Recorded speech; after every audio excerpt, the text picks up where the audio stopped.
أحلى وأطعم وصفة من وصفات لحمة عيد الأضحى المبارك هي وصفة لحمة البطن. لو أول مرة تشوفوني، أنا الدكتورة سهى.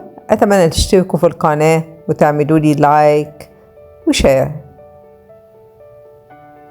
عندنا قطعة كبيرة من اللحمة الضاني، وعندنا فصوص من القرنفل الصحيحة أو كبش المسمار، وعندنا بودرة القرنفل أو قرنفل مطحون.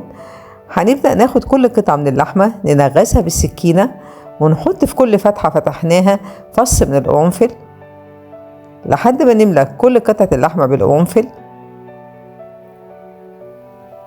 هنبدأ نرش على كل قطعة من اللحمة قرنفل مطحون وندعكها كويس جدا،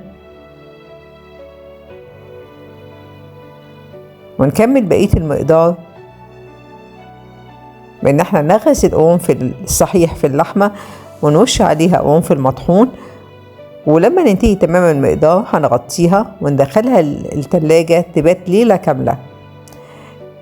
تاني يوم هنحط معلقتين كبار من السمنة في الحلة، وننزل عليهم بقطع لحمة البطن المتبلة حلو قوي في القرنفل، وهنبدأ نشوحها في السمنة بتاعتنا تشويحة كويسة قوي لحد ما نوصل للون الجميل ده.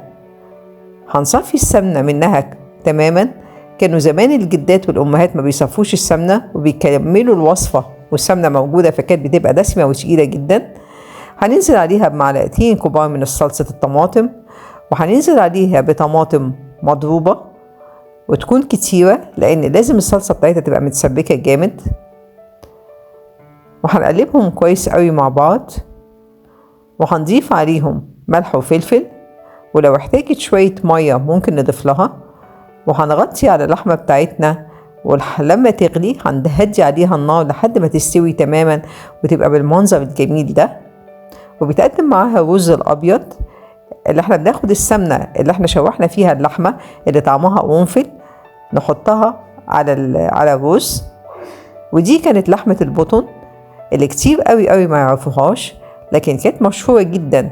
الجدات والأمهات بيعملوها في عيد الأضحى المبارك، والحقيقة طعمها متميز جدا.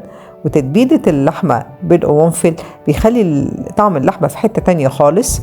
أتمنى لو وصفة النهاردة عجبتكم إنكم تنفذوها وتكتبوا لي رأيكم وأسئلتكم في التعليقات، لأن أنا متأكدة إن انتوا لو عملتوها عمركم هتبطلوا تعملوها، لأنها وصفة في حتة تانية خالص وليها طعم جميل.